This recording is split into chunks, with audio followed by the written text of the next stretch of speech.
Hey there, welcome back to another video. This time around, it is my review of the 1989 sports comedy film, Major League. Now, Major League, in my opinion, is not only one of the best baseball films, it's also one of the best sports movies, and it's one of the best films of the year that it came out in 1989. And it's honestly one of my personal favorites. I've always really enjoyed this film ever since I first saw it on TV back when I was a kid. And it's a film that's just continuously enjoyable to this day. I want to give a special shout out to Brock for requesting this review, as well as reviews of the other films in the series. Major League is directed by David Ward. Ward is essentially the reason why Major League exists. Because not only was it his concept and his labor of love, as a tribute to not only the sport of baseball, but also to his favorite baseball team in the Cleveland Indians. He did everything that he possibly could to get this film made. And that just determination and that spirit is something that you really do see in every frame of Major League. But when it comes to the direction for the film, I mean, there's not really a whole lot you can say other than Ward did a wonderful job because it's a movie that it's a comedy, so there are some moments where the direction needed to be a little bit wacky, needed to be a little bit offbeat, needed to be a little bit goofy, and it manages to do that, but not in a way where it comes across as too cartoonish.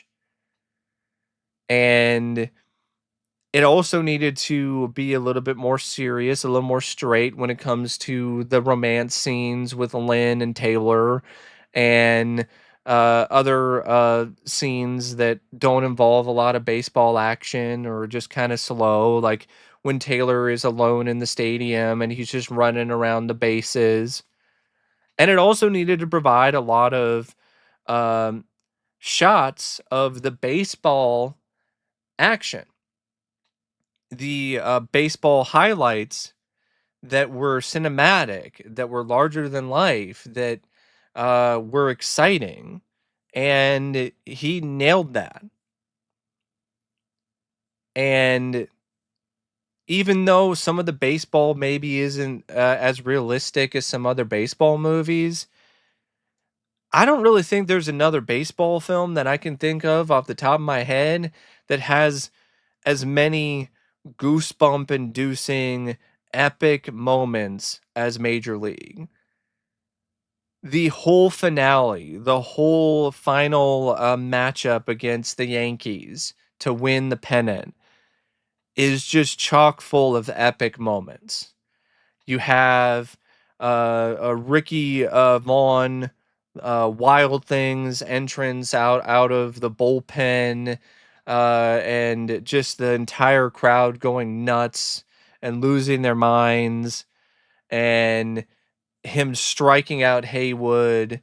Then you have the moment with Taylor where he calls his shot, and just the way that Ward shot that with the slow-mo and everything, it was just so awesome. It was so cool. It was a really just epic movie moment. And I loved how he just maintained the same aura even when he had to do it again because Taylor did it more than once. So Taylor did the whole thing and called his shot, and then he almost got his head knocked off by a pitch, and then he got back up, dusted himself off, and then called his shot again. And just the way that that was shot, the way that Ward shot that entire sequence was a thing of beauty to me. It was just really um, genuinely mesmerizing, and it gives me chills every time that I watch it. And just the way that he utilized slow-mo is some of the best that I've seen in a sports film because it wasn't used in a way where it was tacky or it felt like it was overemphasizing certain plays or certain moments that didn't really need that. It felt like it was just right every time. It was never just a bit outside. It was always right on target. And he also had to improvise a lot on the set. Had to work with varying different crowd sizes for the stadium shots. Had to deal with a lot of other issues and setbacks when it comes to the filming of Major League.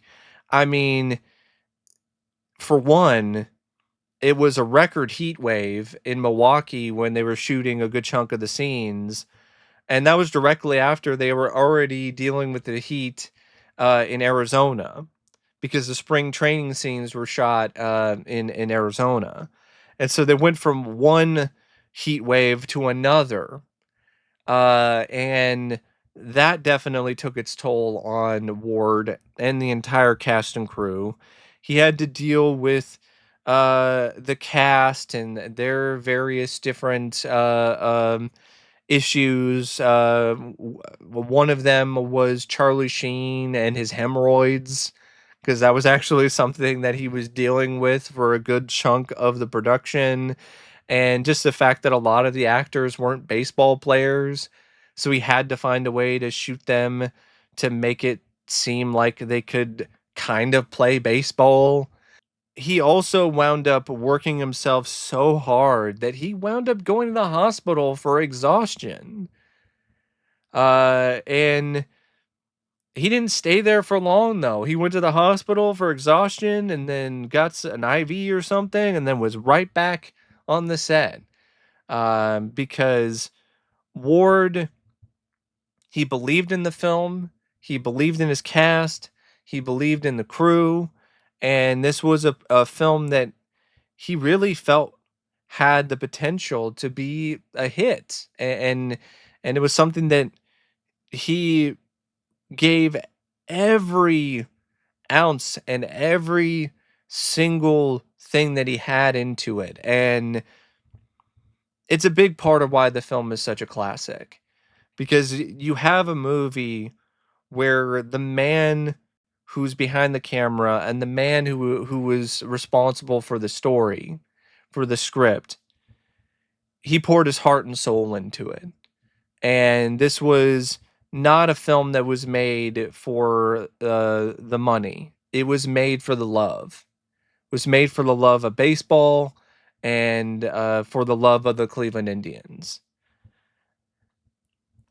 Now, speaking of the script, David also wrote that along with Chris Chesser.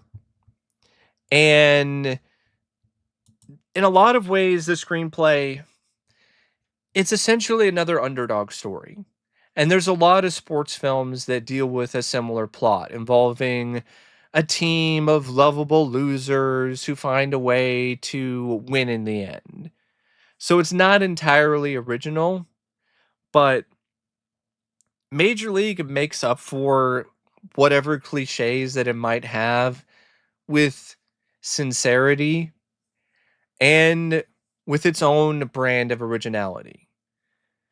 The cast of characters who make up the Indians team in this, the attention to detail and the research that David put into these characters, and everything that he did to make them stand out and be memorable and iconic in their own right, is something that deserves a ton of credit. And I also feel that Ward, because of the fact that he was willing to change things around, even when initially he was just very happy with the initial product, which was the final draft of the script that was ultimately used for filming. When they finished shooting all the scenes, things just didn't seem like they were right. Like the jokes weren't landing. The film just seemed like it was falling flat. And he got some advice from I believe somebody from the crew, or maybe like a producer, and they were telling him that, hey, you need to cut out the wind up. You have too many scenes where you're showing the wind up of the comedy or the wind up of a scene. You need to cut that down. And initially he was hesitant because he thought that everything about Major League, the way that it was just perfect. But he was willing to budge. He was willing to shift his mindset and cut the wind up. And that's a big part of why the film is such a hit, because he tightened up the pacing by trimming out certain dialogue and certain scenes that were just a little bit too repetitive or a little unnecessary, and it was ultimately for the better. The screenplay, the comedy, a lot of it is actually improv. A lot of the Bob Uecker comments, the commentary from him, who is the head of the Indians radio broadcast. That's just Bob.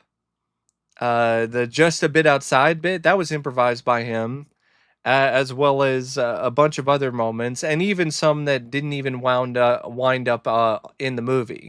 The screenplay still has some moments where the comedy is as written.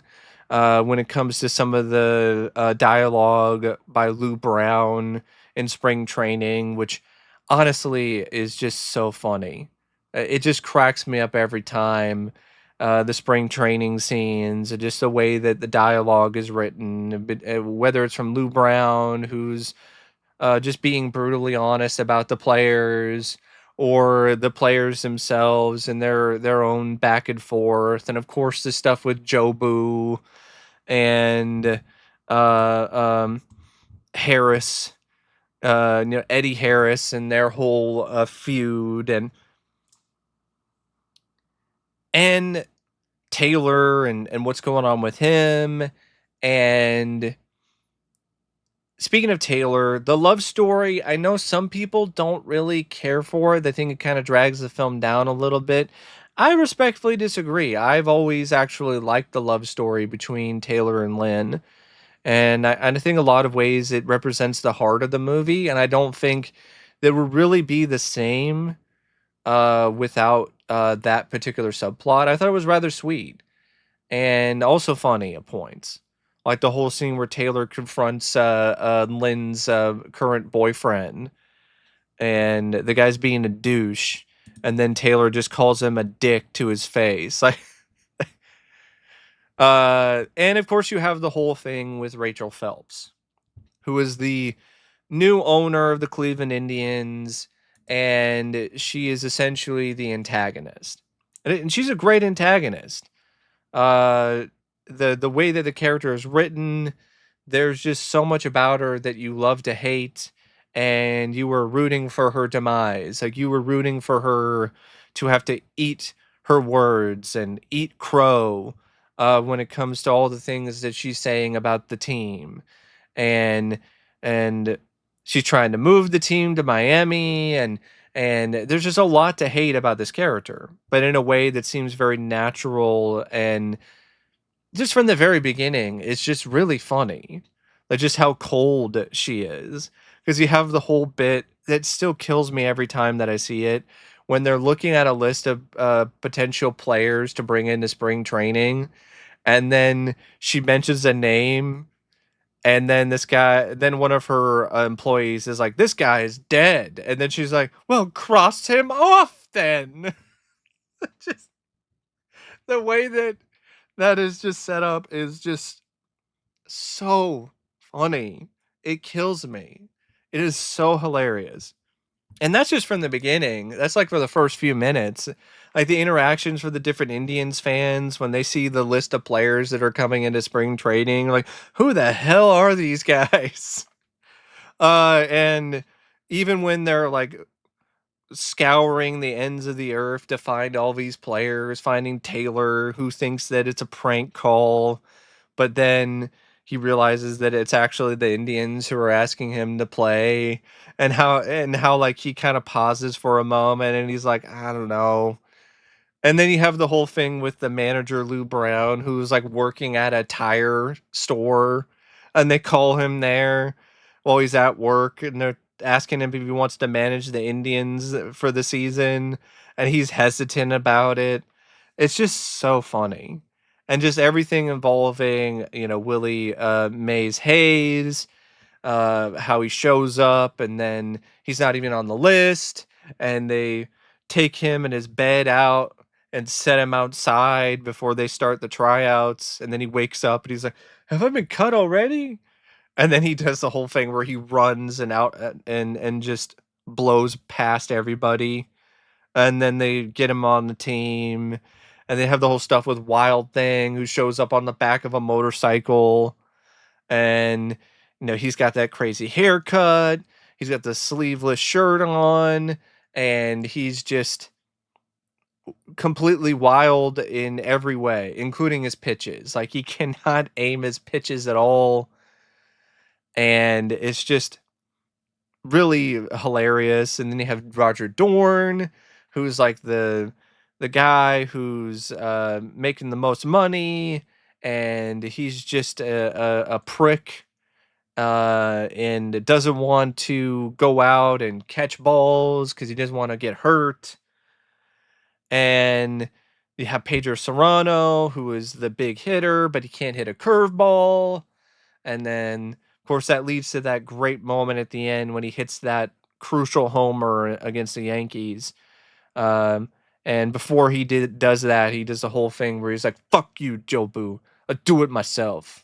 And just the whole stuff with Jobu too. Like, there's just so many things about this that are just really great, really a lot of fun. Even the feud between Wild Thing and Dorn, because it gets to the point where Dorn's wife sleeps with Ricky, and Dorn finds out about it, and he knows about it before the big game against the Yankees. And then instead of the two getting into a fight before this big crucial showdown between Ricky and Clue Haywood, this guy who's just completely crushed Ricky the entire season. He's just hit homers off him like every time. And you're thinking, oh man, like this is not going to end well. But the script turns things around, and you have this just really awesome crowd pleasing moment where Dorn walks up to Vaughn, and then he says that line, "All right, Vaughn, I only got one thing to say to you. Strike this motherfucker out." It's just oh man, that's just a moment that just makes me want to get up and cheer like every single time that I see it. And speaking of Haywood, I will admit the the on-field villain isn't that well developed, especially in comparison to Parkman from the second movie.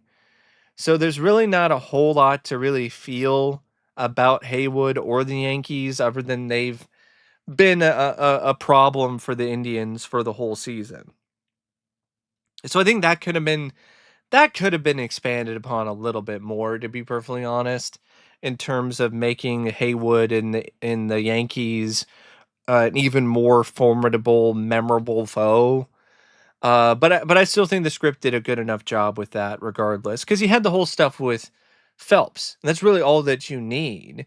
The owner is the one that's conspiring against you, and you have that whole scene where they rally together, and you have that great line from Taylor, where he's like, "Well, I guess there's only one thing left to do: win the whole fucking thing." like and the whole stuff with the cardboard cutout with all the pieces that you remove to show another bit of skin of the owner until she's just naked with like pasties on. um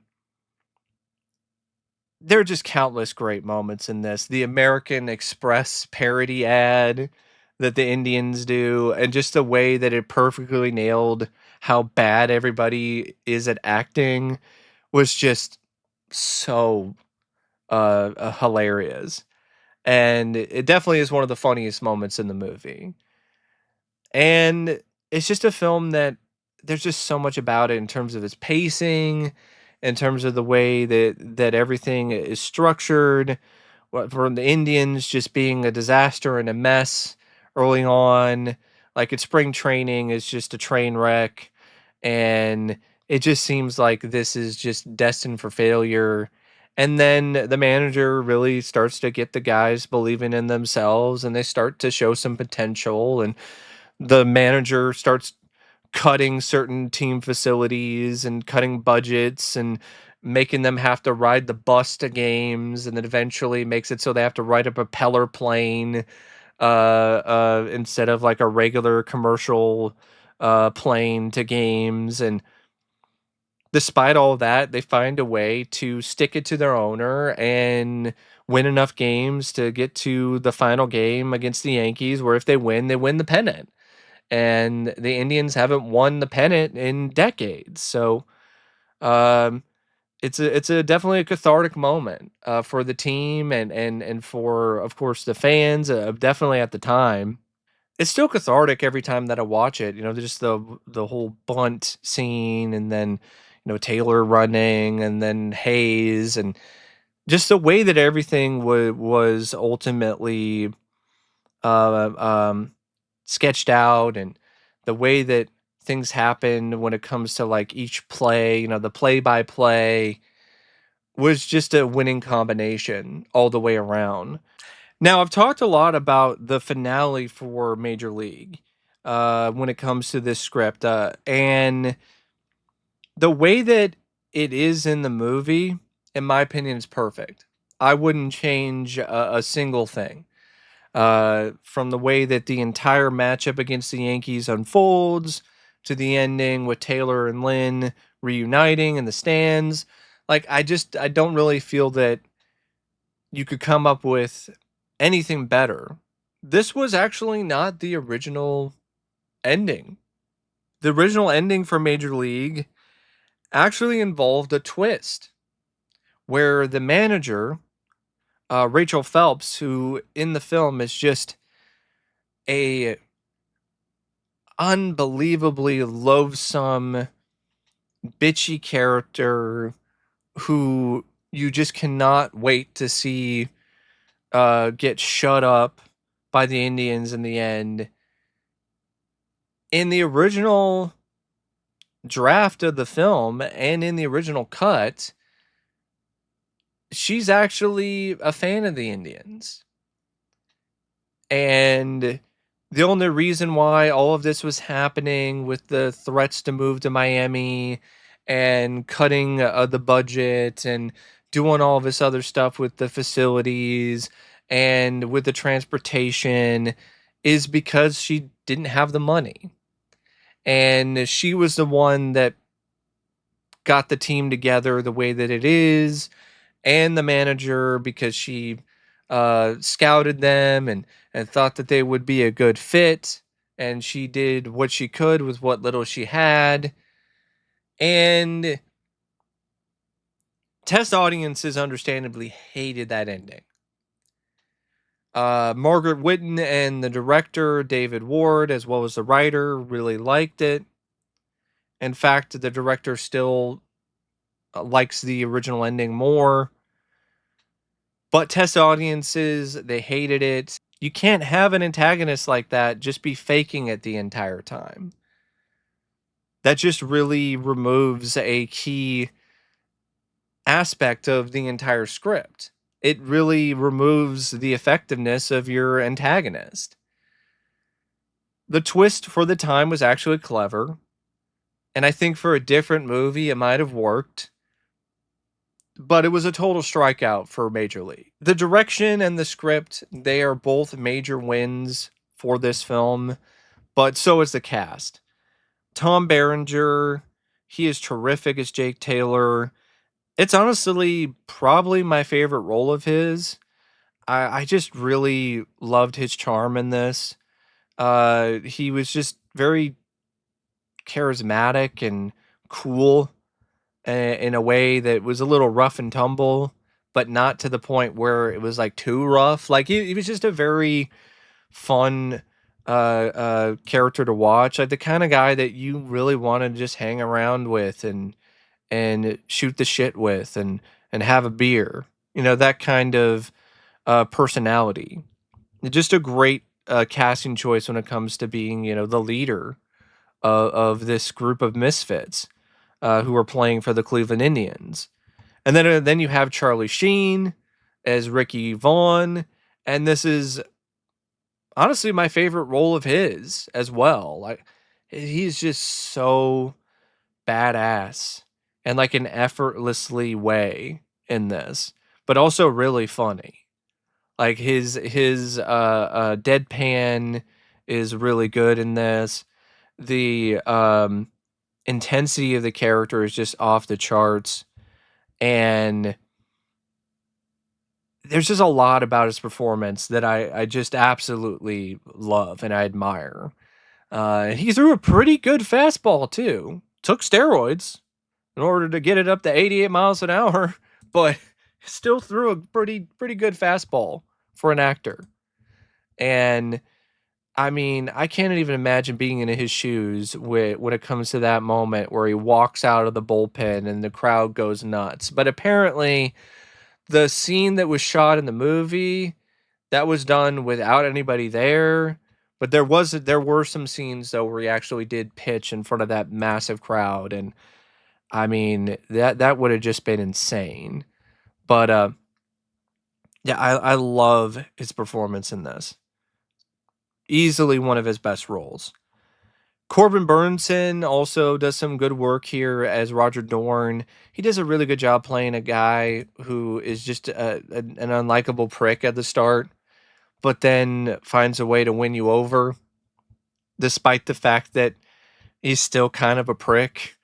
You know, that whole scene at the end where he punches Wild Thing after they win the pennant, and then Ricky just pauses for a moment, and then they like hug each other. Like, that was a great showcase for Birdson, and of course that the way that he said the line when he's talking to Ricky, trying to hype him up, strike this motherfucker out. And then you have Margaret Whitton, who plays Rachel Phelps. She was just a terror in this, but in a tremendous way. Just so much fun to watch, and she improvised a lot of her own stuff too. Like some of the funniest bits were all improvised by her when it comes to her walking around the locker room and just taking little digs at the players. The whole bit where she knocks on Ricky's, I think it's Ricky's cup, and is like, "Well, at least the cups still work." Like that was all her. That wasn't even in the script. So I got to give her props. And it's easily one of her best performances. And it's even more impressive because she was a last minute replacement. There was a different actress who was cast for the role, but the studio liked her based on her performance in The Secret of My Success, and they really wanted her. And so David S. Ward had to let the other actress go and then went with Margaret Whitton. And then, of course, you have James Gammon as Lou Brown. He's got this gravelly voice that really stands out, and just some of the funniest deadpan line delivery that you will ever see in a film. He is just so damn funny in this. You gotta get in front of the ball, Dorn.